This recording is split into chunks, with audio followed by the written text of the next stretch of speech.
बिहार चुनाव का तापमान लगातार बढ़ता जा रहा है। सियासी पारा अपने चरम पर है।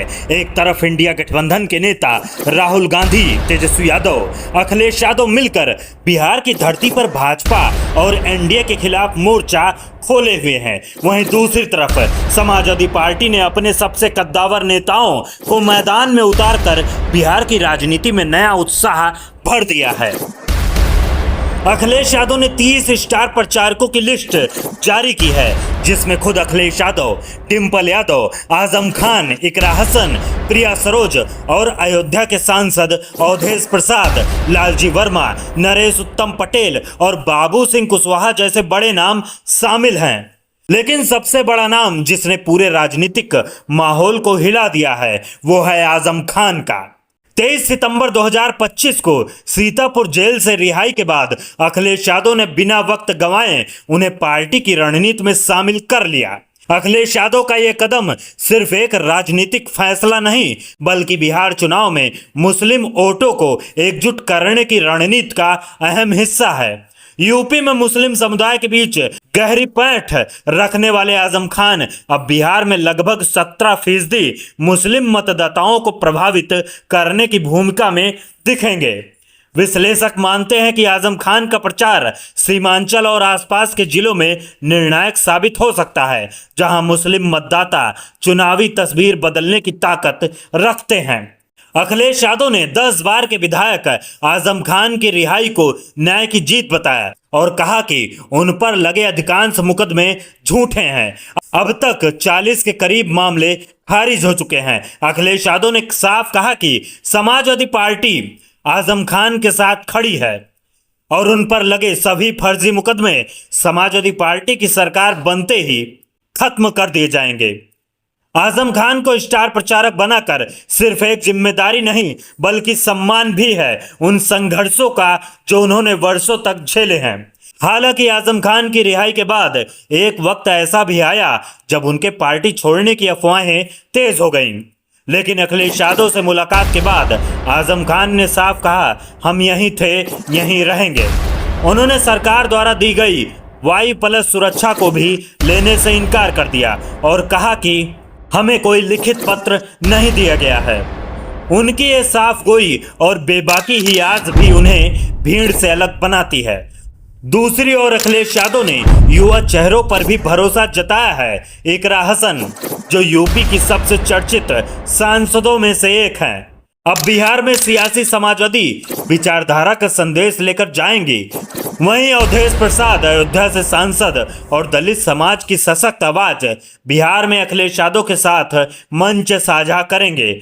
माना जा रहा है कि इन नेताओं की मौजूदगी आजम खान, इकरा हसन और सांसद अवधेश प्रसाद बिहार में जीत और धार्मिक समीकरण को नए सिरे से गढ़ सकती है।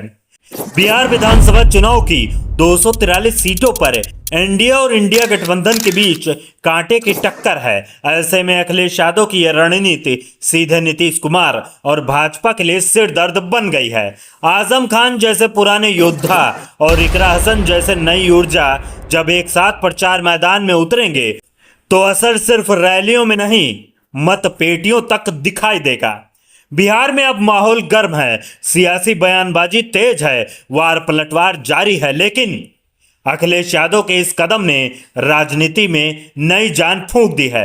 अब देखने वाली बात यह होगी कि आजम खान और इकरा हसन की जोड़ी अखिलेश यादव के साथ मिलकर बिहार की सियासत में क्या वाकई वो करिश्मा कर पाएगी जिसका इंतजार महागठबंधन के कार्यकर्ता लंबे समय से कर रहे हैं। कहानी अब सिर्फ प्रचार की नहीं रही, ये रणनीति की लड़ाई है और अखिलेश यादव ने पहला वार कर दिया है। बिहार विधानसभा चुनाव का सियासी पारा अब अपने चरम पर है। एक तरफ महागठबंधन और इंडिया गठबंधन भाजपा और एनडीए के खिलाफ पूरे दमखम के साथ मैदान में उतरे हैं, तो दूसरी तरफ अब तीसरा मोर्चा भी पूरी ताकत के साथ चुनावी अखाड़े में उतर चुका है। इस बार मुकाबला सिर्फ 2 गठबंधनों के बीच नहीं, बल्कि कई राजनीतिक ध्रुवों के बीच होने जा रहा है, जिससे बिहार का रण और ज्यादा दिलचस्प बन गया है। इस तीसरे मोर्चे में सबसे आगे असदुद्दीन ओवैसी, जिनकी पार्टी AIMIM ने बिहार में 36 सीटों पर उम्मीदवार उतारने का ऐलान किया है। सीमांचल जैसे इलाकों में असदुद्दीन ओवैसी की पकड़ और मुस्लिम बाहुल सीटों पर उनका प्रभाव पहले से ही चर्चा में है। असदुद्दीन ओवैसी का मकसद इस बार सिर्फ जीतना नहीं बल्कि महागठबंधन और NDA दोनों की सियासी गणित में सेंध लगाना है। वहीं दलित और पिछड़े वर्ग के वोटों को साधने के लिए भीम आर्मी प्रमुख चंद्रशेखर आजाद भी मैदान में उतर चुके हैं, जिन्होंने 24 सीटों पर चुनाव लड़ने का ऐलान किया है। चंद्रशेखर आजाद की छवि एक संघर्षशील युवा नेता की है और उनका यह कदम बिहार में दलित समीकरणों को पूरी तरह प्रभावित कर सकता है।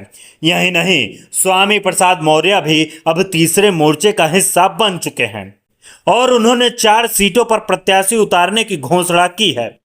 स्वामी प्रसाद मौर्य की भूमिका छोटी दिख सकती है, लेकिन यूपी की तरह अगर उन्होंने जातिगत समीकरणों को साध लिया तो नतीजे कई सीटों पर उलटफेर कर सकते हैं। यानी कुल मिलाकर 64 सीटों पर यह तीसरा मोर्चा एक नई चुनौती बनकर उभरा है, जो न केवल मुस्लिम और दलित मतदाताओं को बल्कि गठबंधन और NDA के पारंपरिक वोट बैंक को भी प्रभावित कर सकता है। वहीं बहुजन समाज पार्टी BSP ने भी इस बार बिहार में सभी 243 सीटों पर अपने उम्मीदवार उतारने का ऐलान किया है। कई प्रत्याशी नामांकन भी कर चुके हैं। मायावती और आकाश आनंद की जोड़ी ने बिहार में अपनी मौजूदगी दर्ज कराने के लिए इस चुनाव को पूर्ण लड़ाई बनाया है। उनका लक्ष्य है दलित, पिछड़े और अल्पसंख्यक समाज को जोड़कर एक तीसरा विकल्प बनाना। इसके साथ ही प्रशांत किशोर PK की जन स्वराज पार्टी भी पूरे राज्य में सभी सीटों पर प्रत्याशी उतार चुकी है। PK खुद घर घर जाकर जनता से संवाद कर रहे हैं और जनता के बीच नया बिहार का नारा दे रहे हैं। इस बार का चुनाव सिर्फ सत्ता की लड़ाई नहीं, जनता के भरोसे की परीक्षा बन गया है। एक तरफ महागठबंधन और इंडिया गठबंधन है जो भाजपा और NDA को सत्ता से बाहर करने के लिए जी जान में जुटे हैं, तो दूसरी तरफ तीसरा मोर्चा जो खुद को जनता का असली विकल्प बताकर मैदान में उतरा है। अब सवाल यही है, क्या महागठबंधन फिर से बाजी मारेगा या फिर असदुद्दीन ओवैसी बिहार के किंग मेकर बनकर उभरेंगे, या प्रशांत किशोर की रणनीति कोई बड़ा खेल कर जाएगी। बिहार का चुनाव अब 3 मोर्चों की जंग बन चुका है। एक तरफ सत्ता, एक तरफ संघर्ष और एक उम्मीद की राजनीति। तो अब देखना यह होगा कि जनता किस ओर रुख करती है। क्या यह पुराने गठबंधन पर भरोसा जताएगी या किसी नए चेहरे को सत्ता की चाबी सौंपेगी? बिहार का रण अब सिर्फ चुनाव नहीं रहा, यह सियासी भविष्य की सबसे बड़ी परीक्षा बन गया है।